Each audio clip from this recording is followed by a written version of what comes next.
Sa atong lukop nasod, kalit ug misteryoso ang pagkawagtang sa 88 ka mga punuan sa kahoy nga nahimutang sa Center Island sa Sergio Osmeña Avenue duol sa Pier 4 hangtod sa Pier 3 sa Dakbayan sa Sugbo. Ang kalsada gipailam sa konkrete nga gidumala sa Department of Public Works and Highways kon DPWH. Mato ni Konsehal Nida Cabrera, kinsa chairman sa Committee on Environment, nga misteryoso ang maong pagkawagtang sa mga punuan sa kahoy sanglit nakit-an pa kini adtong Biyernes sa miaging semana ug way bisan usa nga nitug-an gikan sa DPWH ug sa WT Construction kun asa og kinsay nagmando pagputol sa mga punuan.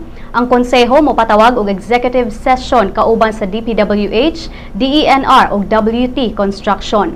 Pangayuon sab ang CCTV footage sa lugar aron masayran kung si kinsa ang naghimo o kinsa ang nagputol sa mga kahoy.